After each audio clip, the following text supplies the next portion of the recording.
Okay, first up, I'm going to read a proclamation, and then the council will step down off the dais and have a little photo op, and we'll have a group here that will explain to you the rest of this proclamation. Declaring the first Friday in June to be National Gun Violence Awareness Day. Whereas every day, 96 Americans are killed by gun violence, and on average, there are nearly 13,000 gun homicides every year. And whereas Americans are 25 times more likely to be killed with guns than people in other developed countries. And whereas protecting public safety in the communities they serve is the mayor's highest responsibility. Whereas support for the Second Amendment rights of law-abiding citizens goes hand in hand with keeping guns away from dangerous people. And whereas mayors and law enforcement officers know their communities best, are the most familiar with local criminal activity and how to address it, and are best positioned to understand how to keep their citizens safe. And whereas, to help honor the 96 Americans whose lives are cut short and the countless survivors who are injured by shootings every day, a national coalition of organizations has designated June 1st, 2018, the first Friday in June, as the 4th National Gun Violence Awareness Day. And whereas anyone can join this campaign by pledging to wear orange on June 1st, the first Friday in June, 2018, to help raise awareness about gun violence. And whereas by wearing orange on June 1st, 2018, Americans will raise awareness about gun violence and honor the lives of gun violence victims and survivors. Whereas we renew our commitment to reduce gun violence and pledge to do all we can to keep firearms out of the wrong hands and encourage responsible gun ownership to help keep our children safe.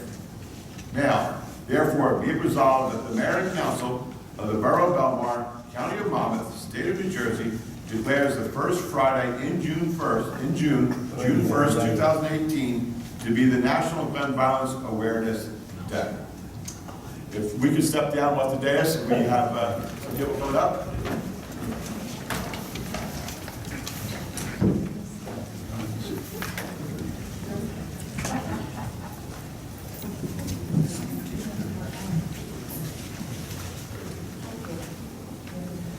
And could you kind of explain your group, organization? Okay, well, we're,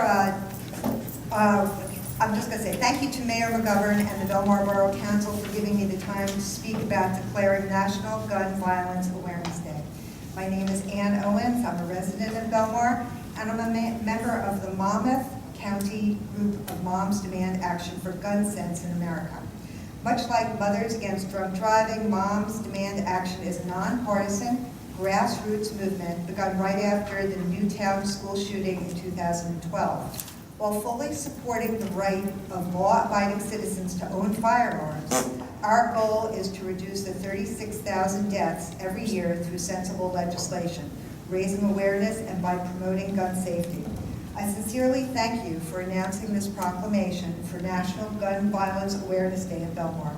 I invite everyone who agrees that we can do more to save American lives from gun violence to wear orange on June 1st to help spread the word about the importance of remembering and honoring all victims of gun violence. We also invite you and your families to attend our Wear Orange rally on Saturday, June 2nd in Asbury Park at Springwood Park from 12:30 to 3:30. If you'd like more information about the event or Moms Demand Action, I have flyers for you. Okay, thank you for your time. Thank you. You know, I have to add. Hi, everybody. I'm Charlene Locust-Hovener, and being personally affected by gun violence, my sister was murdered in 1986. I'm so glad that Belmar has given this proclamation. And having been a part of Belmar, the public school and the Catholic school for 30 plus years, I am especially proud and grateful to Mayor McGovern and the council. I want to thank you very much, and I want to reiterate that Moms Demand Action is nonpartisan. We have Republicans and Democrats and independents, and we respect the Second Amendment. That's important to know.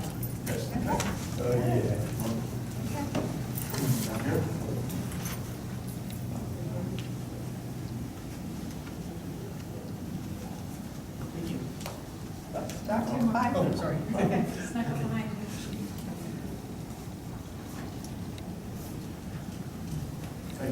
Thank you very much. Thank you, Ann.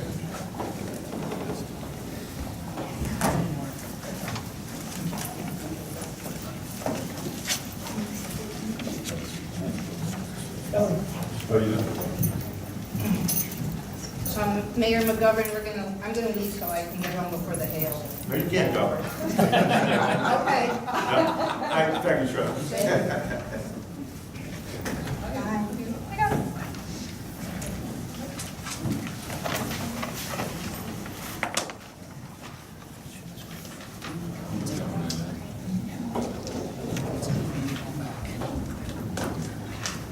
Point of order, Mr. Mayor.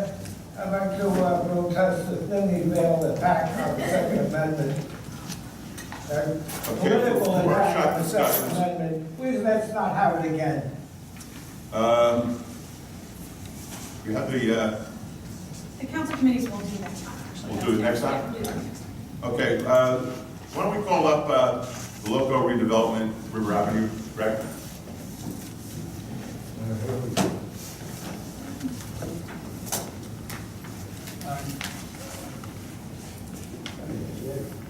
Sir, there is 2 opportunities for you in this meeting to erupt, make any noises you want. But we cannot tolerate you interrupting speakers. No tolerance. Okay. I'm just, that's the rule. Thank you very much. Don, I want to ask you to step outside. I want to remember stuff.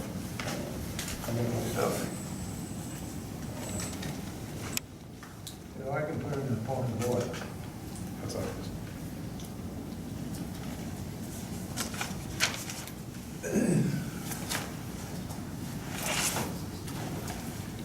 Thank you, Chief.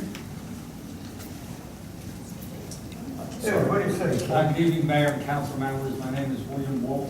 I'm an attorney with the law firm Basket, Wagner and Wolf. Our law firm represents Loco Co. LLC. Our client is the owner of Block 57, Lot 4 in Belmar, New Jersey, which is just right across the parking lot along the riverfront, although our client does not own any portion of the riverfront. This project received planning board approval on December 18, 2017. The 10 duplex residential units on the second and third floors, and the first floor for commercial space. On September 5, 2017, our client asked the mayor and council to permit conversion to all residential. That's based upon paragraph 2B of the settlement agreement between the municipality and Loco, and in section 5.01, Roman numeral 4, of the First Amendment to the redevelopment agreement, which is paragraph 7 of that document. Consistent with the settlement agreement and the First Amendment to the redevelopment agreement, our client made that application September 5, 2017. At that time, there were only 4 members of the council present. The mayor was not in attendance at that time. And it was a 4-4 vote. Due to the fact that it was a 4-4 vote on the conversion of the first floor to residential, that was a de facto negative vote.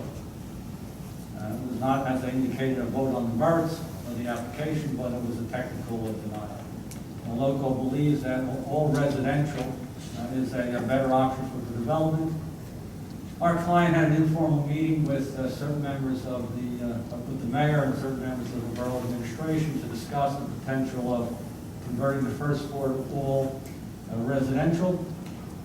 And at that informal meeting, our client discussed revisions to the approved site plan, which would include eliminating the gazebo, reducing the area of pavers, thereby reducing impervious coverage, reducing the number of reserved parking spaces, and increasing access to the waterfront by providing 3 rather than 2 access points, one on the east and the west end in the center of the site.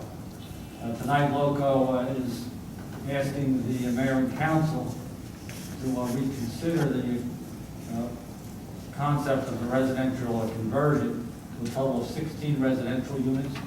That would consist of 10 duplex units on the second and third floors of the building, 5 in each of the 2 buildings, and 6 flats on the first floor, 3 flats in each building, for a total of 16 units.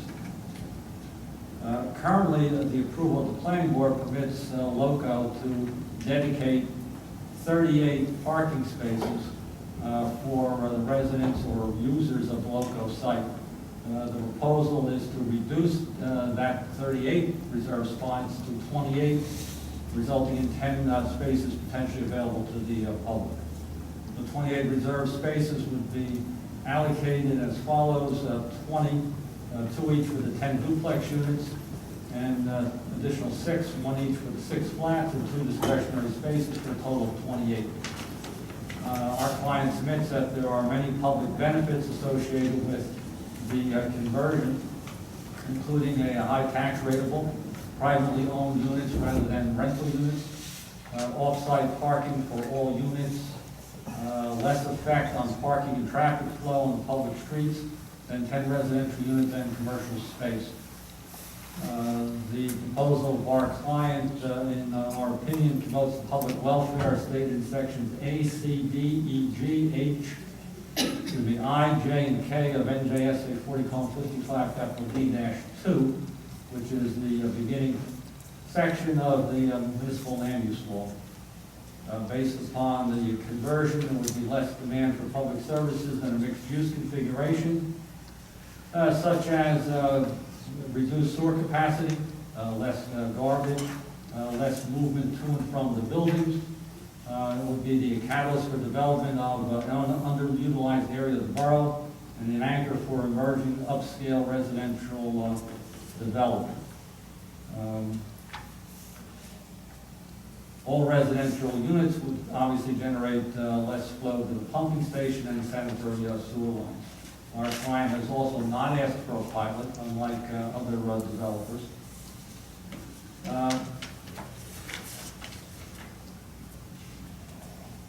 The settlement agreement and the First Amendment to the redevelopment agreement contemplates a conversion from all residential and commercial to all residential. We ask tonight that the mayor and council take a vote in favor of that conversion. We don't think it requires an amendment to the current documentation, that being the settlement agreement and the First Amendment, except perhaps for a change in the parking, indicating that there would be a 28 reserved at the site. I have with me tonight 2 of the principals of LOCO. If anyone on the council or the mayor has any questions, I also have a revised site plan that shows the revisions that are being proposed, that is the deletion of the gazebo, the reduction in the area of the pavers, the reduced number of reserved parking spaces, and increased access to the waterfront. I'm here tonight to answer any questions, as are 2 principals of our client. Thank you. Bill, do you have anything to add to this? And just probably explains to who you are. Nobody's ever accused me of being quiet anyway. Bill Northcliffe of Bannerman, Scotland and Bauman. I'm the borough's redevelopment council. I participated in the meeting that Mr. Wolf described. The only thing I would say is that, and I'll defer to council if he disagrees, but as Mr. Wolf said that he doesn't think it would require an amendment to the agreement. I think it would require an amendment to the agreement, but I think that amendment can be approved by you this evening. You can adopt a resolution saying, based on the presentation, which is consistent with the letter that Mr. Wolf sent on April 25, that you would just direct me to amend the redevelopment agreement consistent with this. So if you want to move forward, you can move forward, and that would allow the redeveloper to move the project along a little more quickly. I know they are coming up against some deadlines from the original agreement, so that we had suggested that if there was an action by the council at this time, that they would need to seek an extension, which should naturally be granted. But this would obviate the need for that. So unless Mr. Ken. Greg? That's perfectly acceptable. Proceed. I agree with Mr. Northcliffe. Okay, anybody on the council have any questions? Quick questions. Sure. Ladies, You mentioned there'll be 28 parking spots, and they will all be for the tenants, for the owners? Yes, and the other 10 spots will be unreserved and therefore open to the public. Okay, so there will be 38 total? 38 total, Okay. 28 dedicated, 10 open to the public. And are there areas, I'm not sure the exact drawing, but are there areas where public can get through to the waterfront? Yes, there are 3. There's three, okay. On the north end of the west end of the project, the center, and the east end of the project. And Okay, this was the revised plan with the commercial gone and residential on the first floor permits that third access point. okay, thank you. Tom? you don't happen to have a copy of the redesigned I do. site plan? I'd just like to see. Oh, great. May I present it to the council, Lynn? I think that's- I got it.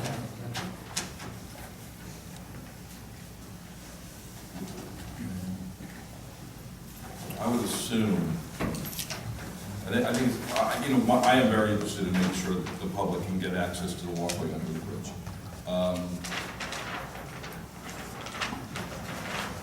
Follow that yellow brick road. There you go, very good. All right, so there's public access right up here, and they can get right to the sidewalk that walks along there. Is the sidewalk going to be cleared? Correct? Yes. Okay. Our original plan that was approved by the planning board, only had one access point, and the river walk is here. Yeah. It went along the back and came out in the driveway, which we actually own, that we allow to share with Holly Klein. To shift to residential, we want to create not one, but 2 more access points. One right down the middle up through the promenade, and then one along the railroad tracks. Now, we've also been speaking with representatives from New Jersey Transit. As it is right now, if we go with the commercial residential split, they're going to have to create a new access point to get up to the bridge. By switching to the residential, this path that we're going to put along, they'll still have access to their stairs. To be honest with you, I'm sorry to interrupt, but I think this western access point is the natural way most public people would move. Well, I think the public would be expecting that's the way they would go. I don't know if that's how many people would want to walk right through the middle of the courtyard. It's nice that it's there. This is, I think, the natural access point is the one on the west. And the public will have all 3, whatever they choose to.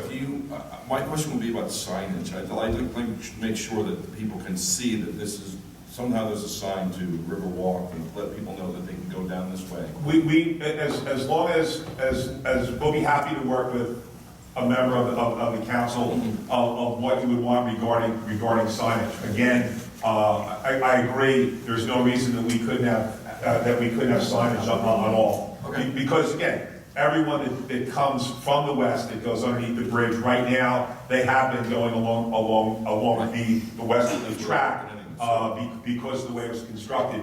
But the thing is that when they do come up this way, they'll still get to walk along the river if they choose to come out that way. But again, through the middle of the project, again, all 3 areas are going to be utilized, we anticipate, by the public. And because it won't be commercial, there won't be heavy traffic flow of people and extra cars in that area. So this way, it'll become a more, I guess, either walk or bike friendly transition point. And 28 spaces is good. That's 20. We wanted to share some, with the borough. We believe that 28 will work. Our condos, the way our original condos are bi-levels on the 2nd and 3rd floor. Those 10 units for paid condos, we really need to give those 2 spots, but we believe we can go with 1 spot for each with a couple overflow. That's why it's 28, which we leave 10 for the public. great. Thank you. Appreciate Mark? it.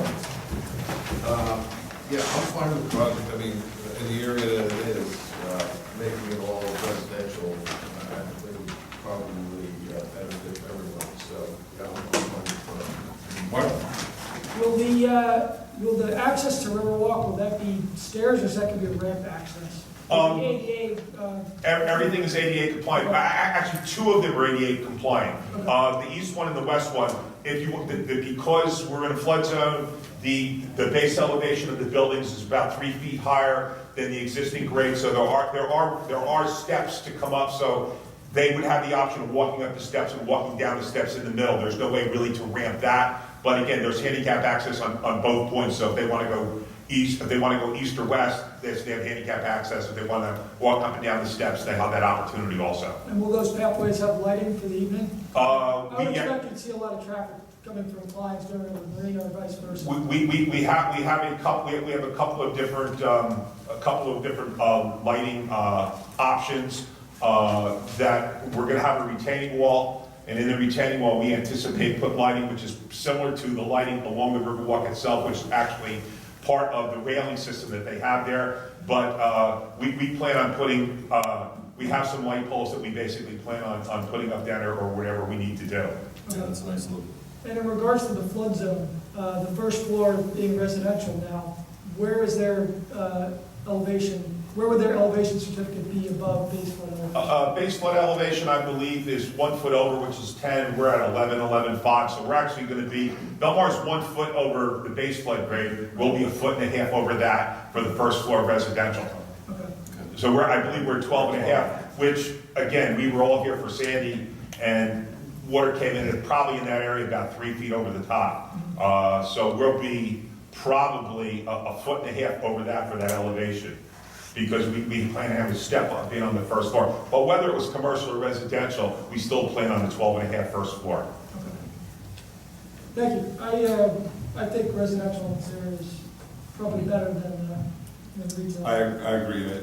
The retail was just gonna, if it was successful retail, it was gonna add too much intensity in that confined area. So I like the fact that we're going all residential. So Colleen, what do we do now?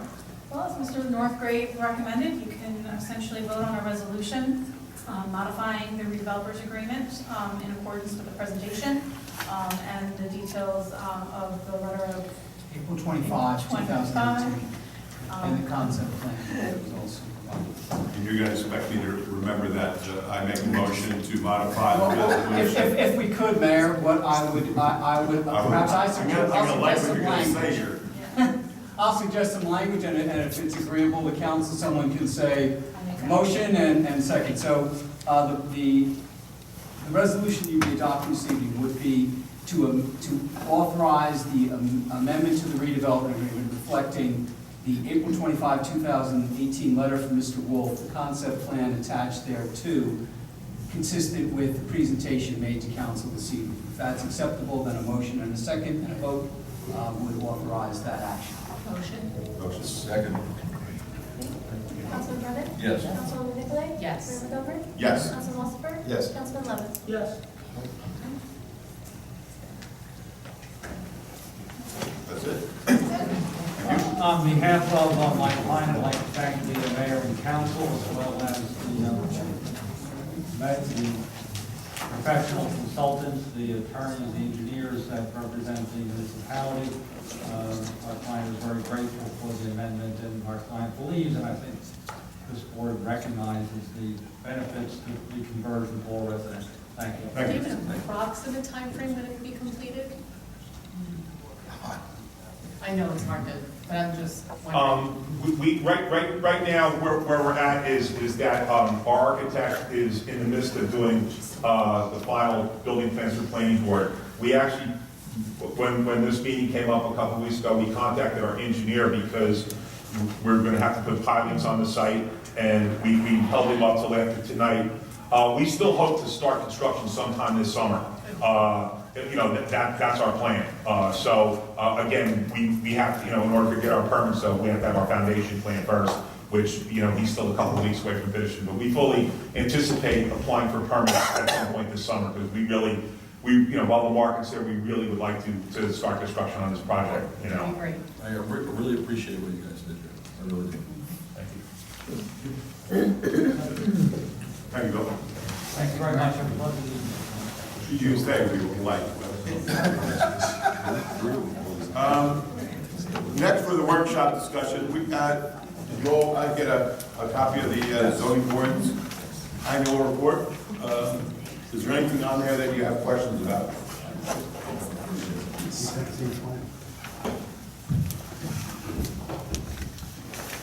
Greg, there was one question that the zoning board sent to us. They wanted clarification of an ordinance definition for bedroom.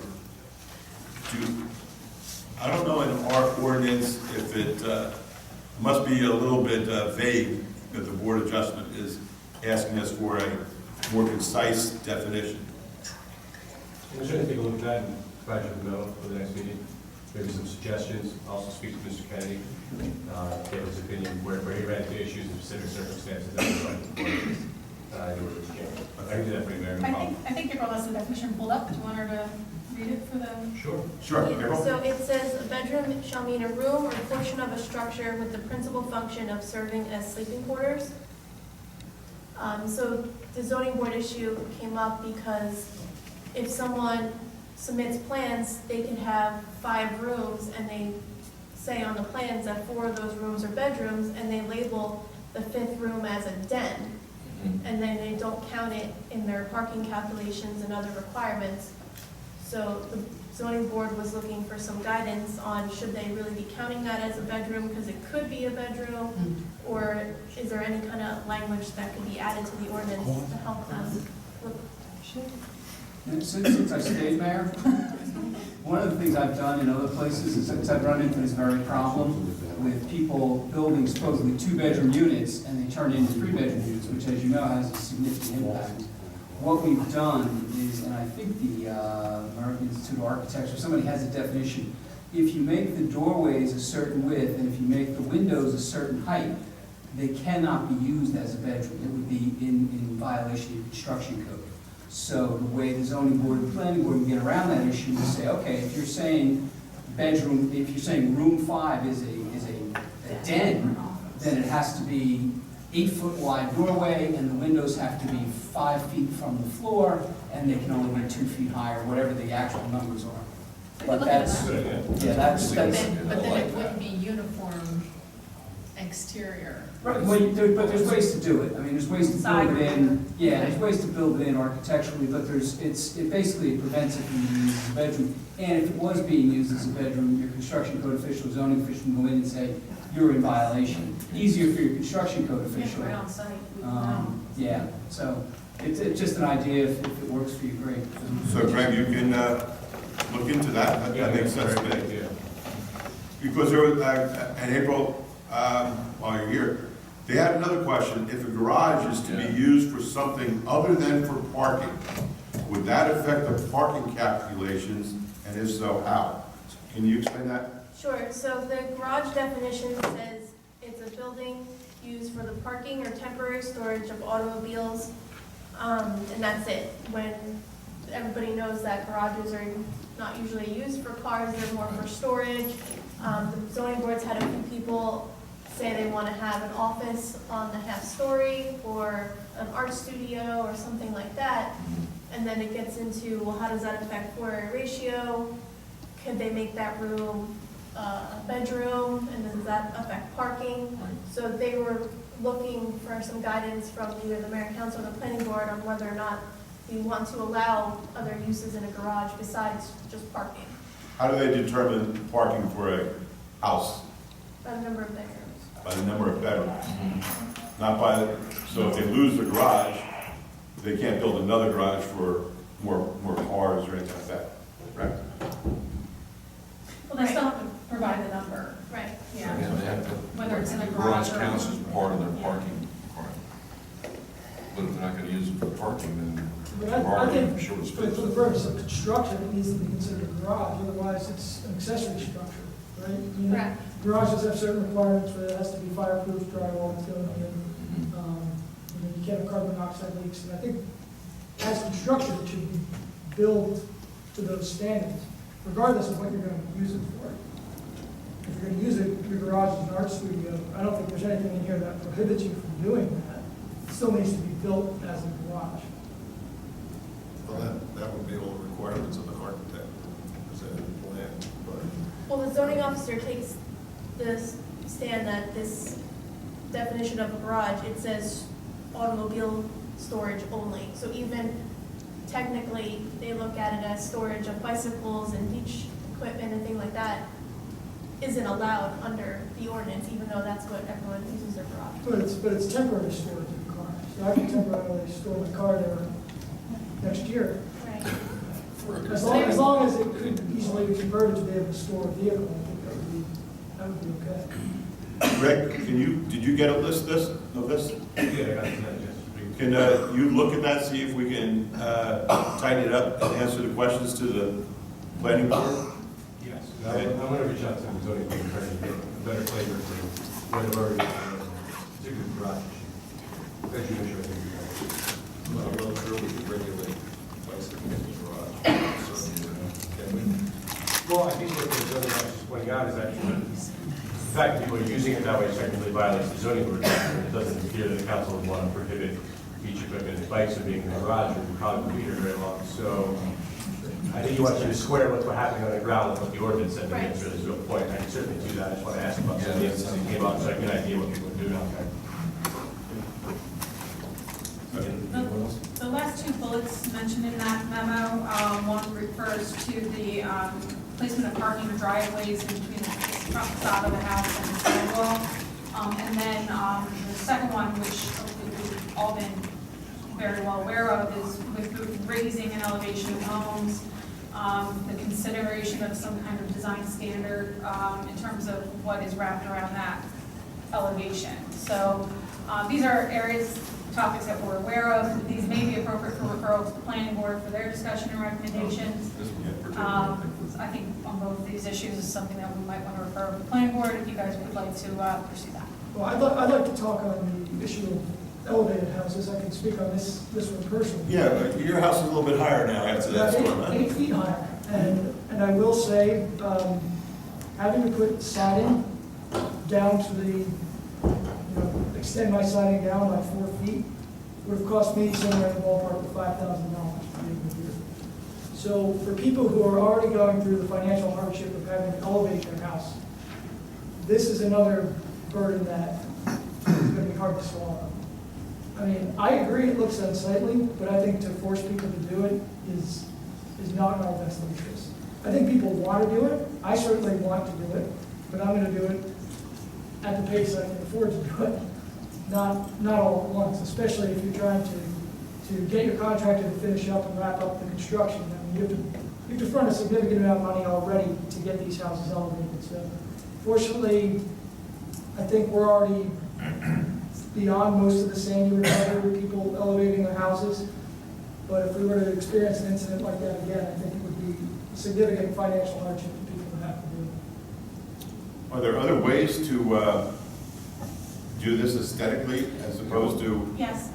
burdening them with $5,000? This has come up several times, both here at council and before planning and zoning boards since Hurricane Sandy, and I think there was restraint exercised in really creating any kind of standard until now, because we were recognizing the sheer volume of elevations and the focus on making it as easy as possible for people to rebuild and come home and elevate.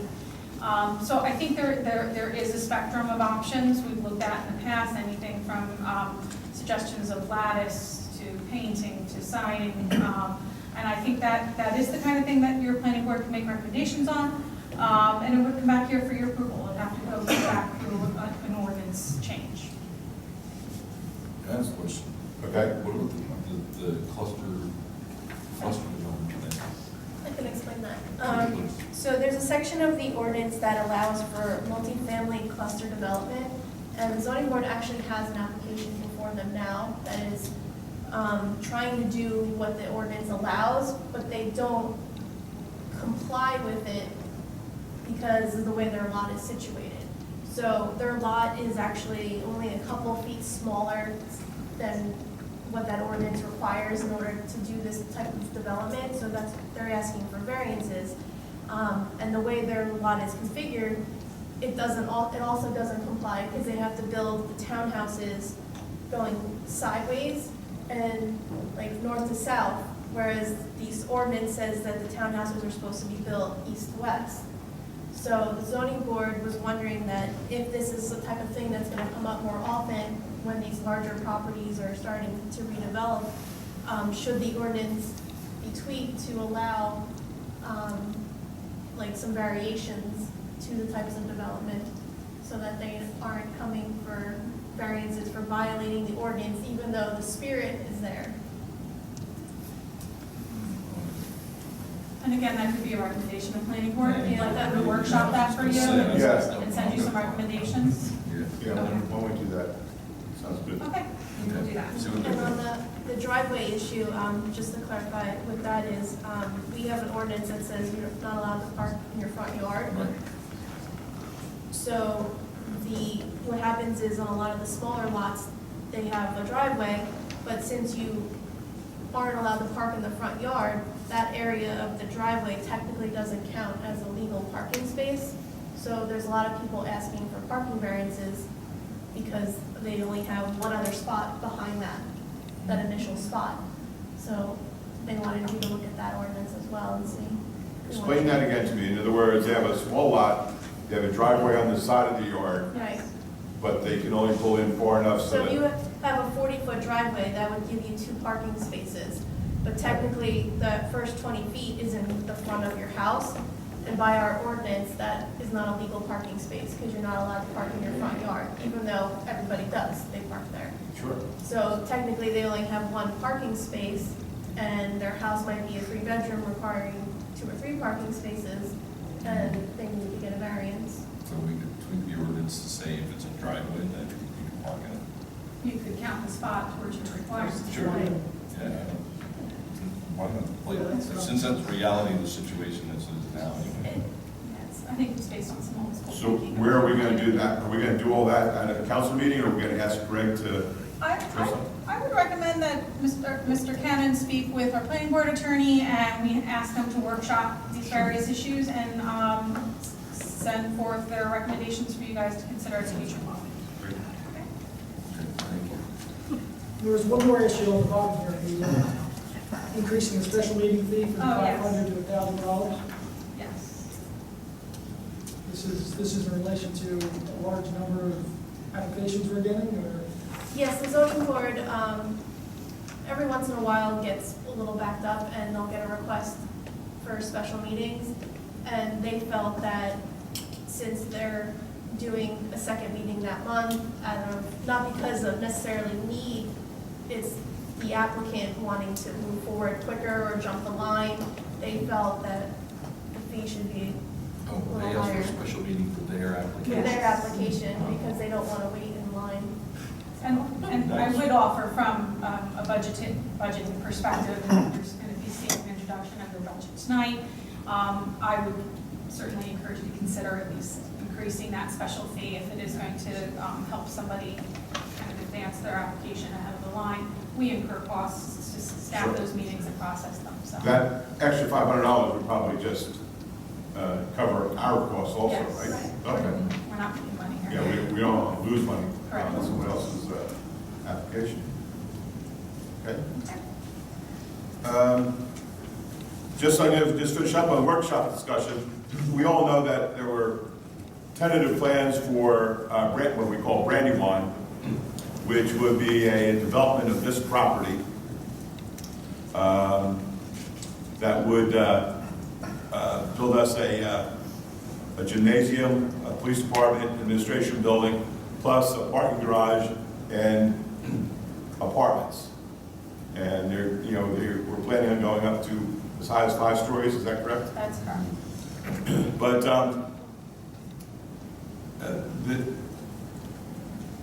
we're getting close to the Memorial Day, and the preliminary discussions with the borough, as proposed by Brandywine, they have not moved as swiftly as originally anticipated.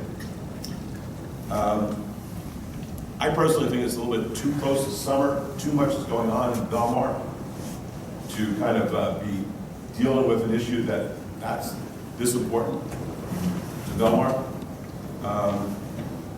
I think it might be good to put this off for a couple months so we can get more input instead of worrying about all the everything that's happening in Belmar during the summer season. And we can revisit it then, in maybe about 6 months after everything calms down. Anybody have any thoughts? I agree. Absolutely. I think the design you proposed, and again, I was not on the council before that was proposed, but based on what I've seen of it, I just think it's too big for this area. Well- I believe we need a new borough hall, but I just think that is not the right project to be able to do this. I mean, it'd be great to get it for free. My concern is that we're giving too much away to the If I may, I think to Councilman Lewis' point, there's a lot that needs to be worked out with this a project of this scope. And Mr. Northgate's familiar with my line of thinking on this as well, is with the height of summer coming, we all have very full plates in terms of running Beach Town, and to work out all of those negotiations and really come back with a solid plan that I think benefits everyone. The suggestion to table it for 6 months is appropriate. Jen? No, I agree. It's not like it's one single building with apartments. There's a lot involved. Not just the new spot, but where everybody's going to go in the interim and find the space, et cetera. So it was very preliminary what we were presented. It's an exciting opportunity, for Borough Hall and the PD and a new jail, et cetera. But yeah, I just think the timing is quite difficult right now, just because of how our summer is. So. Mark? Yeah, I agree, we should put it off, but I also would like to still emphasize that we should put a committee together. It's a very large project, there's a lot involved, there's a lot of people, so like September, October, we can start, Mark, could you speak up? I can't hear that well. Yeah, I'm in agreement with putting it off for the 6 months, but I also would like to still put a committee together, maybe some people from the school, people from the police department, everybody that's going to be involved in this size of the project, to really take a good look at all sides of it. More people that I think you have involved, looking at it, you eliminate a lot of problems down the road. So, if we could start like September or October, put some kind of a committee together to look at all sides of it. I still think we should go forward with that. We still need work on this building, and we really should start to take a good hard look at it with just more than a couple people that there are these people in the community, and everybody that's going to be involved in it. So I agree. I know we need the new police department administration, the gym. But I would like to get the tax ratables that's offered by having a private development here. But by putting it off, Bill, you would be able to answer, now that we know someone is willing to build this stuff for us so that they could build some private stuff, could we put it out for like an RFP and see what else we could get people to bid on it, or to come and give us a better deal?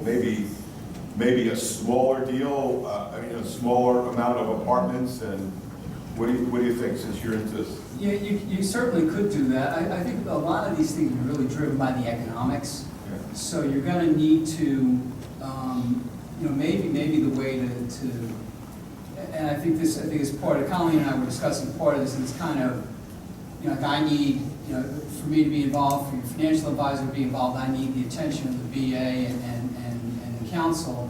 It's a little hard for you to be focused on that when you're worried about, 100,000 people coming to town every weekend, because there's a lot of those issues. But the short answer is yes, you can go out for an RFP to do whatever, to choose the developer, to choose the style, to choose the size, to choose all those things.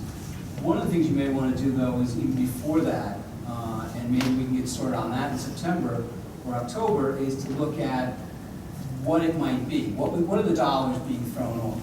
And what's it going to cost to do Borough Hall, to do a gym, to do a PD, to do all those things? If you can get those two buckets filled, Robin certainly probably would need to be involved.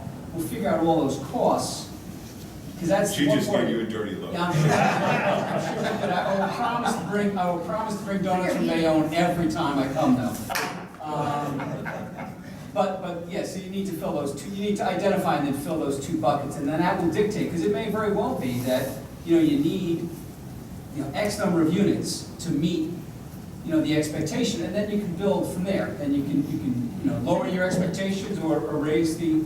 Because they can't build everything for us and just have a few apartments for them. Absolutely, yeah, that's. So we have to be understanding that this is their Right. investment. They're gonna want to Absolutely, make and money. it's their money. Will they want to make money on this?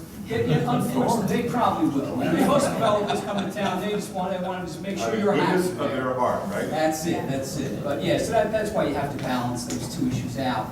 And it candidly, it helps you understand, why the project needs to be of a certain size, and then you have the policy decisions to make, which is, do you really need X? Because to get X, you have to get X number or Y number of units. So if you take out X, you take out Y number of units. Or Y number of units doesn't matter to me as long as we get X. Right. That's the policy call that the people sitting up there need to make. So, but that's that. The short answer is yes, you can do it. But I think, maybe what would help is to figure out, kind of what those are, and it might help drive some of that. Which goes to your point of getting a committee so we can.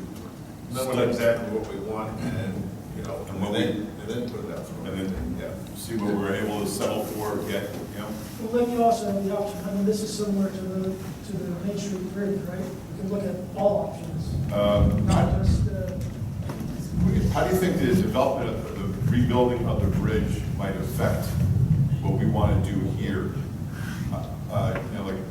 Because they want to put retail, right? I mean, and the bridge is going to take like 3-4 years.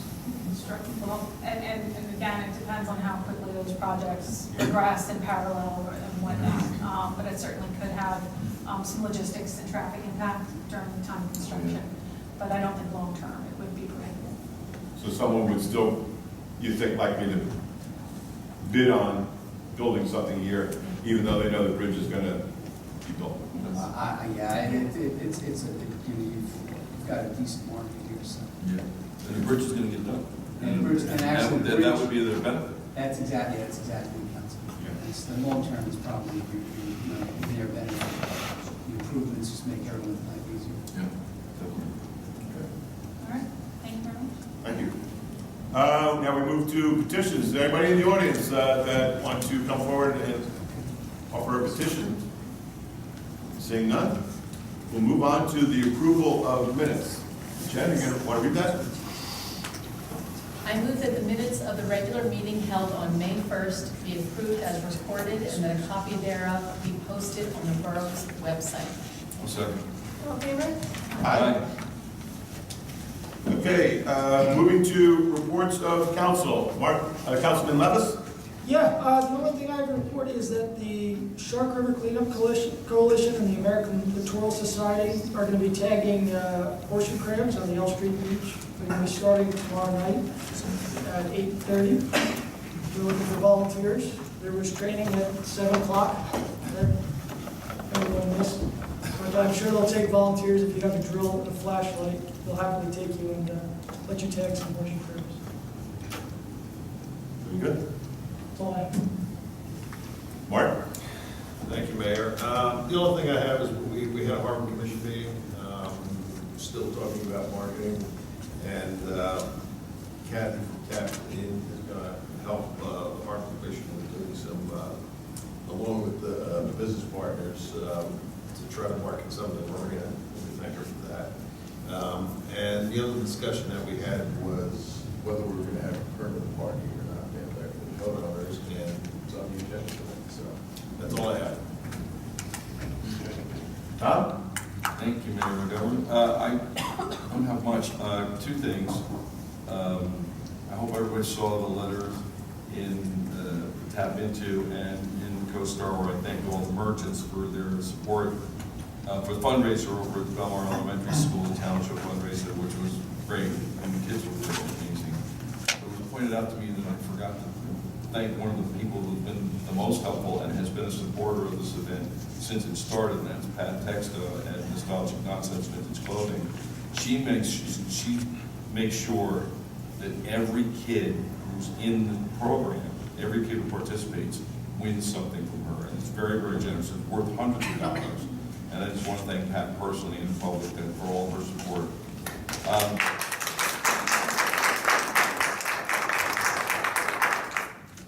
One other thing is, many of you know, I have been to New Orleans many times over the last 10 years. My youngest just graduated from college down there this past weekend. So I was there again, and believe me, New Orleans is a different world. It's kind of like the Wild West as far as like regulations. You don't need a permit for that. What are you talking about? And even down there, they're selling reusable bags in the supermarket. In the Winn-Dixie of all places, the capital of plastic bags, they're selling reusable bags for their customers. It's everywhere there. So that's my report. Thank you. Councilwoman Nicolay. I don't have much. I want to thank everybody involved that put together the Atlantic Wind Ensemble last night up at the Town Pavilion. It was a free concert. Kyle Rizzatello, Claire Dykey, Fran Wilton. It was a beautiful event with a free orchestra playing for our town. And it was supporting Belmar Cares, which is a small group of women, which is a good thing, breast cancer survivors, so we raised money for that. So I want to thank the group that put that together. Also on May 23rd, Wednesday, from 6 to 8:30 p.m. at Taylor Pavilion, we're going to have our Belmar Cares Health Fair with some doctors speaking, and again on behalf of Breast Cancer Awareness Month. But please join us up at Taylor Pavilion again on May 23rd from 6 to 8:30. It's a great event. Thank you. Thank you. If you'll see on the resolution, we're introducing the 2018 local municipal budget. I just have a couple things to say. First, I'd like to thank Robin Kirk, our CFO, Colleen Conley, our borough administrator, for such hard work in putting this municipal budget together. And just like to mention, it will be for this year, 2018, it will again be with a zero tax increase for the municipal tax. Thank you, ladies. This is my first time sitting down. They're trying to explain it to me. I'm listening the best I can. But I truly believe that Belmar is heading in the right direction. Some of the things that I took from them trying to teach me what's going on, our revenues are up. Last year, we collected in taxes $6.6 million in the borough of Belmar. That's for municipal taxes. Okay? Our concession rents, we brought in $340,000 in for this last year, right? In this year, we anticipate. We anticipate bringing in $340,000 this year, which is $90,000 more than last year. Our interlocal agreement and contracts, we anticipate bringing in $1,587,000, which is $177,000 more than 2017. That interlocal agreement is between the police, fire prevention, and fire protection that Belmar offers to some other towns. Our marina slip rentals, we anticipate $1,070,000, which is $70,000 more than last year. So our revenues that we anticipate are up. We do have some expenditures, okay? But our departments that we have, police department, Department of Public Works, the other departments in town, we're keeping that, they're spending for their equipment, supplies, and expenses at the 2017 level. You know, so they probably don't like Colleen and Robin very much because revenues are coming up, but their expenses that they can spend in their apartments are staying the same. There are some expenditures that are going up over 2017. Our workers, our employees for the borough of Belmar, their cost of living increased to 2% a year for the next 4 years. Those contracts are signed, just 2%. So, you know, all the credit in the world goes to our employees. They do a great job. But 2%, yeah, that's good. It's a whole new line. New vehicles. We're going to get 3 new vehicles. One for the police department, one for the Department of Public Works, and one for the fire department. And the reason is, I'm just going to use the word Sandy just once. Don't want to use the S word too often. But after the storm, we had to replace our entire fleet of cars. We have not really replaced that fleet since then. It is time to start renewing those cars or vehicles for the police department, fire department, and the Department of Public Works. So we have to spend money for that. Also, Belmar, we anticipate increasing our principal debt payments across all the funds by $163,000. So more than last year. We're going to be spending $163,000 more on the principal of the debt that we owe. That which will reduce the amount of interest that we have to pay in the future. So really, for 2018, we have been able to keep the municipal taxes at 0%. The beach badges for this year are still at $50 for the season and $15 for a season for this year. And the department spending, as I said, has remained the same for the expenses. We can see the results of the people's confidence in Belmar. If you drive around town, you can see the building of the new private homes, the remodeling of the homes. The people have confidence in the borough of Belmar. The taxes are stable. When New Jersey is losing population, and New Jersey is at a negative for how many people we had years ago, people want to move to Belmar. Thank you in large part to our geography. What other town has an ocean, a river, a marina, the lakes, a vibrant Main Street, Highway 35 that can take you out to 18, so you get to New Brunswick, the Parkway, the Turnpike, Trenton. We got a train station, we take you up to New York City. We've just got it here, and people are beginning to realize that. They may be, if they do move out of New Jersey, those that are staying want to come back to Belmar, which is where we see the development. Some of the people feel that Belmar is developing too quickly. Some people don't want Belmar to develop at all. They want Belmar to stay the same. This year's ratables are not going to be able to support tomorrow's future operation expenses. Okay? But thanks to the planning of, Mayor Pringle, he had the vision years ago to start a redevelopment zone in Belmar, because he knew we were going to have to attract new ratables. It's starting to happen. Mayor Doherty was lucky enough to get a shovel into the ground, and he was also able to sign some interlocal agreements and contracts, which brought in revenue. That's really helping us stabilize our residence taxes in the neighborhood, east of Main Street and out on the Rhode Island Point. So in other words, that's why our taxes stay stable, because of the vision of those two great mayors.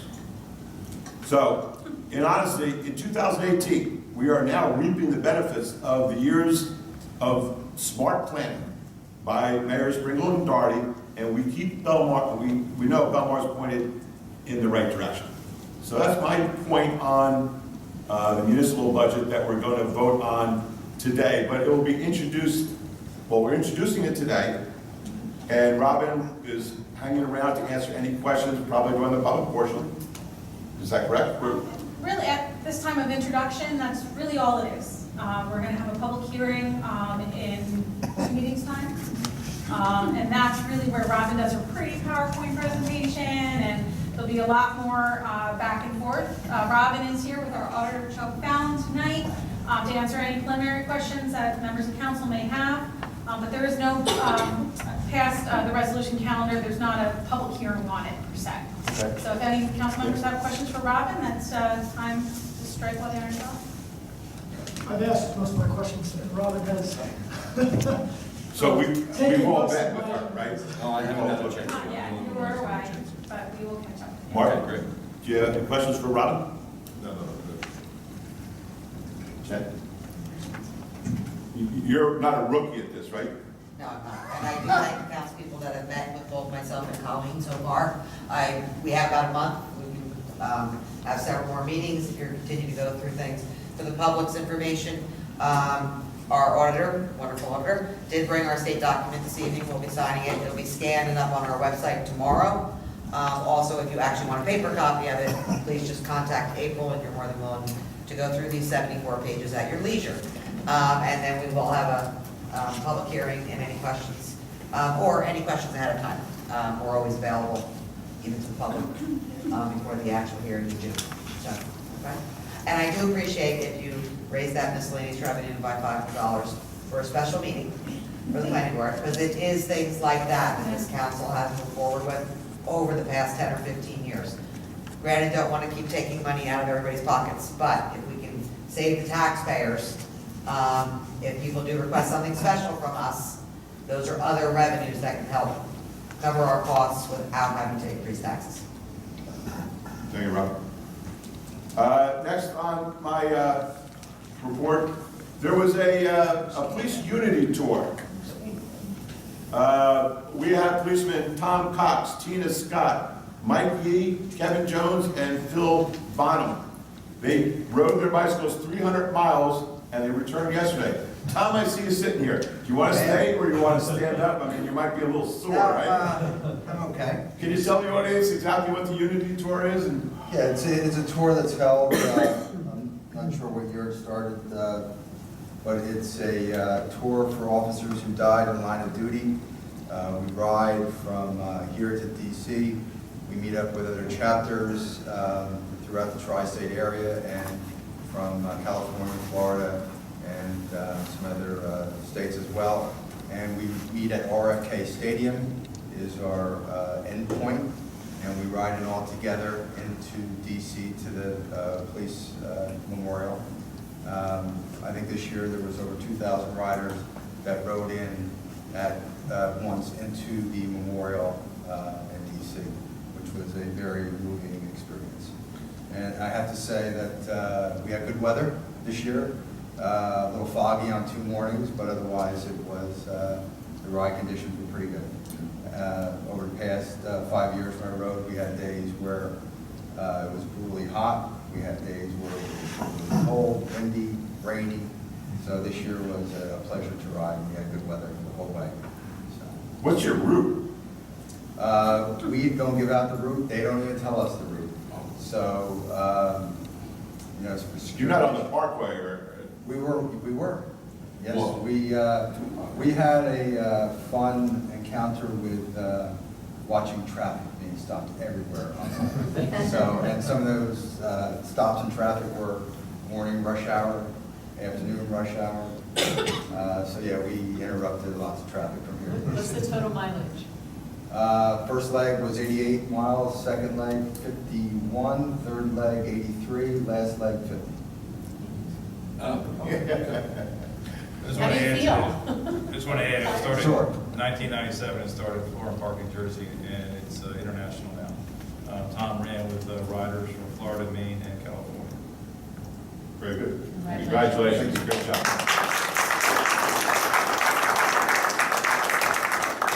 Now, finally, we all know the Seafood Festival is beginning this Friday. It's also scheduled for Saturday and Sunday.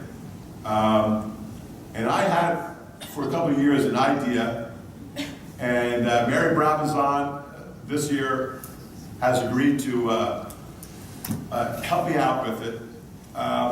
Just before Friday, before we open up the Seafood Festival, in my power as the mayor, I want to pardon a lobster. And I'm going to decree Larry the lobster. We're going to bring down the Moby mat, close to the water. take it out of the bucket of water and offer him his freedom.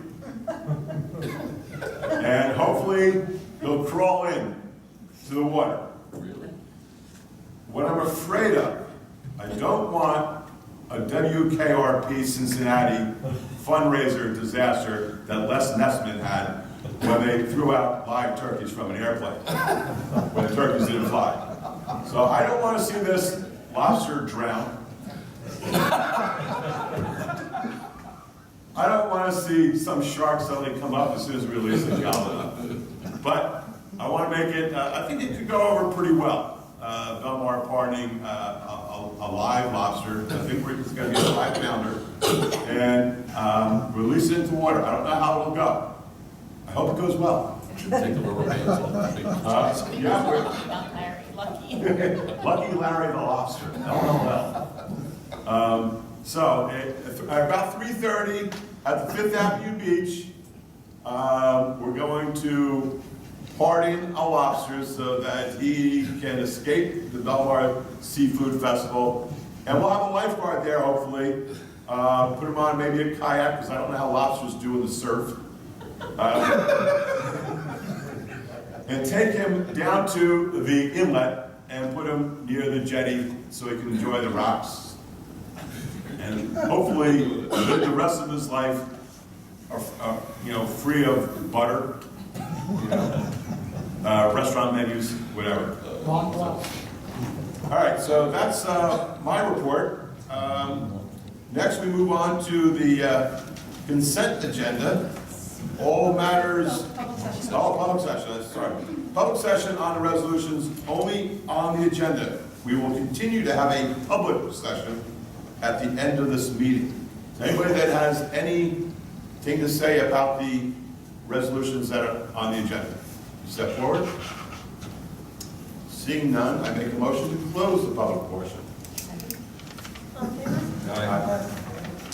Okay, next, on the consent agenda. All matters listed in the consent agenda are considered to be routine by the Borough Council and will be enacted by one motion. There will be no separate discussion of these items.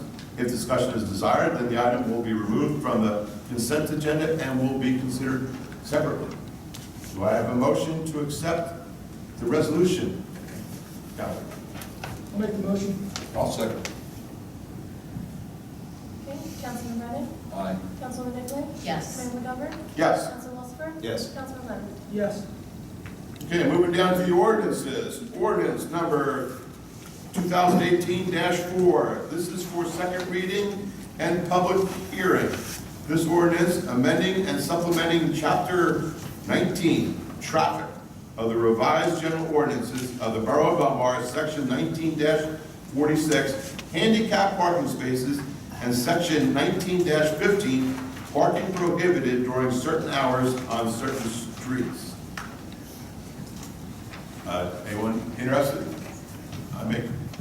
Anybody want to come up to the microphone? Seeing none, I make a motion to close the public portion for ordinance number 2018. Second. All in favor? Aye.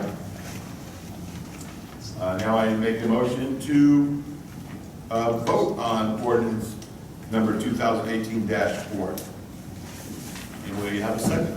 Second? Councilman Brennan? Aye. Councilman Nicolay? Yes. Mayor McGovern? Yes. Councilman Lucifer? Yes. Councilman Lennon? Yes. Ordinance number 2018-5, the second reading and public hearing of ordinance of the Borough of Belmar amending the revised general ordinance, Chapter 19, Traffic, to designate certain intersections as multi-way stop intersections and to delete certain through streets. Do anyone in the audience want to come up to the microphone? Come up, Mr. Pyro, just state your name and Peter Byro, North Boulevard, Belmar. This ordinance this is the second reading, so this obviously didn't incorporate last night's meeting we had with regard to the one-way streets.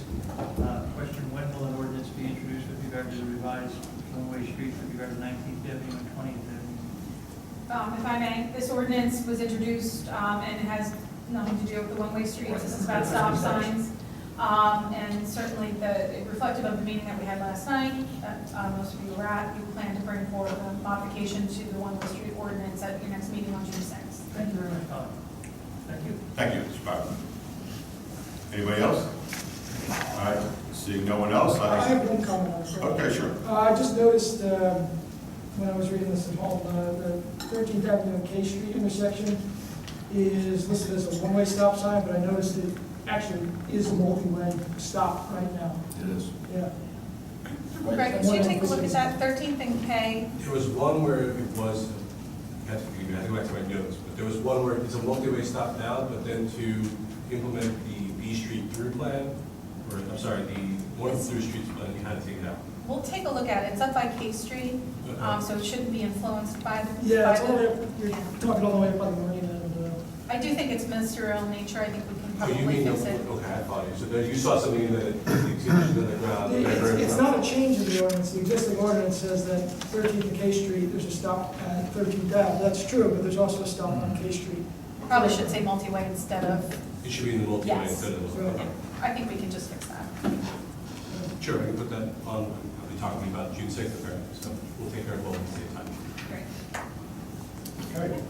Okay, so I make a motion to accept ordinance number 2018-5. Do I have a second? Close the public hearing first. Oh, I thought I did that already, yeah. Okay, make a motion to close the public portion for the ordinance number 2018-5. Second. All in favor? Aye. So now I make a motion to accept ordinance number 2018-5. Second?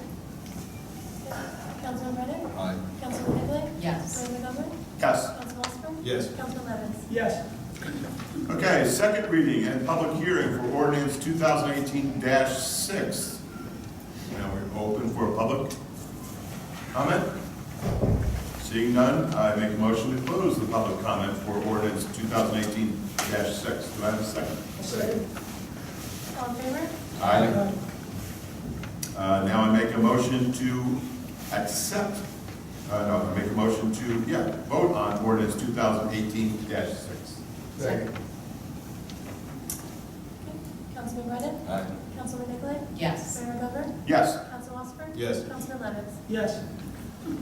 Okay, second reading and public hearing for ordinance 2018-7, ordinance of the Borough of Belmar amending the revised general ordinance, chapter 31, environment and natural resources, to add article 31-6, use of plastic bags by businesses.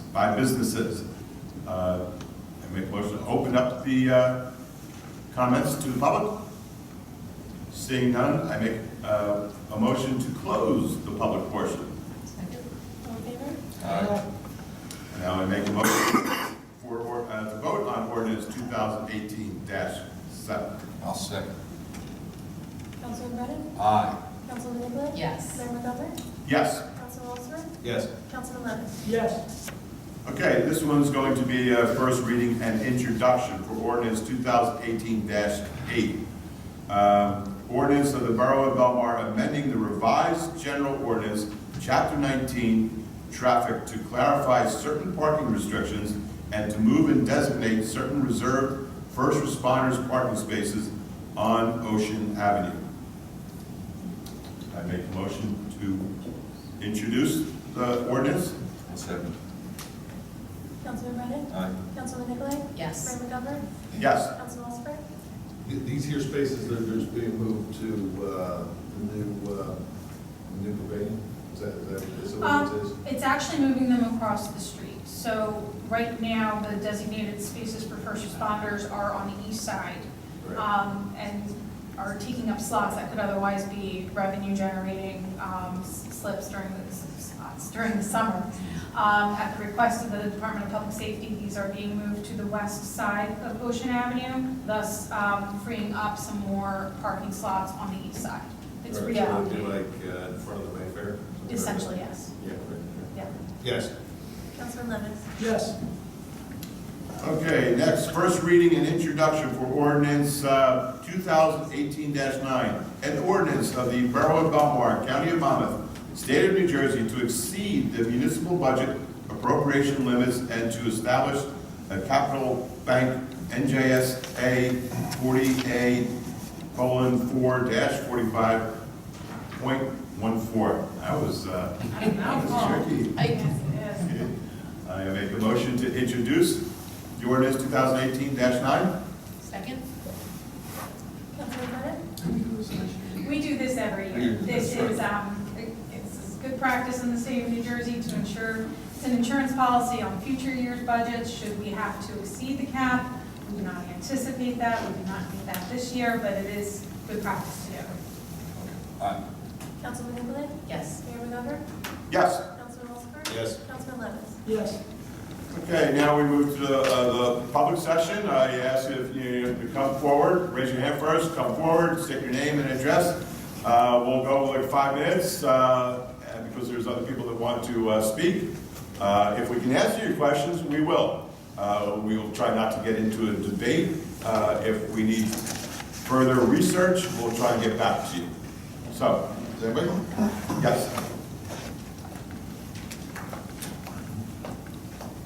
Linda Sharkus, 400 4th Avenue.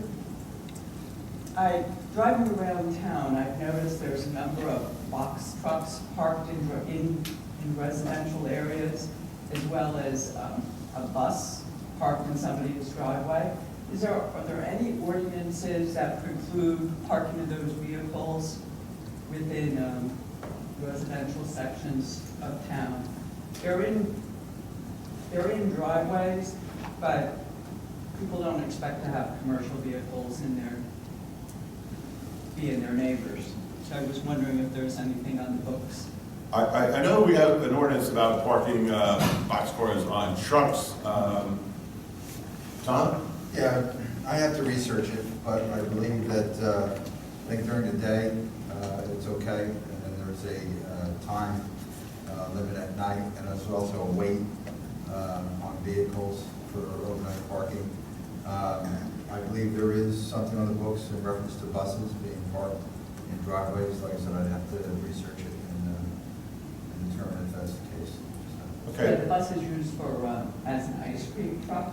Oh, okay. But it is kind of unsafe to have with the price of our real estate, having a bus parked in the driveway. So that ice cream truck is parked in a driveway in Belmar? Yes. I can research and you can email me if you like. Okay. And second comment is that as we talk about parking in town, there are many people who haven't extended the runners or driveways to their garages, so people's backyards appear to be turning into parking lots with cars parked happenstance behind the house. So it was my understanding that you're required to have pavement under a car or stone or some kind of non-flammable substrate. Could anybody comment on what those requirements are? And if we could work to curtail, public park or private parking in a backyard as if it's a parking lot? I mean, I can see both sides of this. We get so crowded, you couldn't park them on the street. You mean this is at night or? These are people have now made kind of an issue of parking on the grass. If I could offer, code enforcement exists for this kind of reason, so if there are specific concerns or potential violations, residents can contact the code enforcement office, and they'll go out and investigate and address it if appropriate. And we just had a couple of these that I dealt with in court that were a couple of vehicles on the property that were in repair mode and in violation of the ordinance. So usually code enforcement handles that. So. But what about on a weekend when you have family come down, friends come down, and there's no more parking on the street and Can't park on the grass. can't park on the grass? They park in the driveway. Right. Okay. Thank you. Thank you.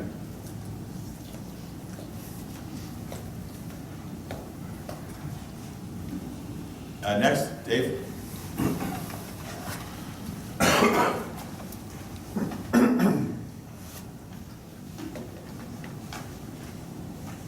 Hi, David Scheck, C Street. Is this working? Were you having some sort of a meeting here before the actual meeting? I understand some people tried to come in a few minutes before 6. Not a community meeting, it was a elected officials training session from our joint insurance fund. Actually, Borough Belmar, if their council goes through this program, we get a reduction on our insurance. You do that every year, right? Every year. It's one of those things to save a little bit of money. I think it's $250 per councilman, so we just saved $1,200 today. Okay, understood. Okay. Thank you. Thank you, Jay. Pat?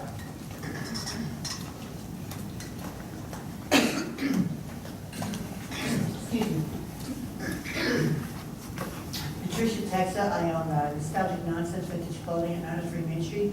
I'm just shouting it out that this coming June 10th, it's Sunday, is the second annual Pirate Walk. It's a family-oriented shopping event in downtown Belmar. It's from noon to 3. There's a treasure chest hunt geared just like a candy cane hunt. Then we have it's free. Everything's free. And we have a pirate reenactment group in the plaza, and any shops that participate have treasure chests in their window, and kids can look for it. We also have a free gift auction for people over 21, and it's June 10th, the Sunday before Father's Day, from noon to 3, and the free registration is in Belmont Plaza. Do you have to dress like a pirate? You don't have to. We kind of, if you're a 10-year-old and you don't feel like it that day, we're not going to leave you out. If you're an adult accompanying those kids, we give you a free gift auction ticket. And if you're an adult dressed as a pirate, we give you a free gift auction ticket too. And this year we had 15 businesses in the Pirate Walk. And it's just a walk around town. It's like a kid thing. It's family oriented. And the things go on in the plaza. And I just wanted to tell everybody about it. And that it's not a bar crawl. Sponsored by BBB? Oh, yes. That's why I'm up here. It's sponsored by the Belmar Business Partnership, yes. You know, in my talk about the budget, I wanted to mention that the BBP is very good in making Main Street very active and vibrant, which is what's bringing people to Belmar and liking Belmar and moving here. That's why things like this. I'm here to mention this, that it is a family-oriented shopping event. Okay, so, and it's not on a crazy, 4th of July Sunday or anything. All right. All right, thank you. Crazy 4th of July. Yeah. I've heard it. Thank you. Anyone else? Seeing none, I make a motion to close the meeting and adjourn. Second. All in favor? Aye.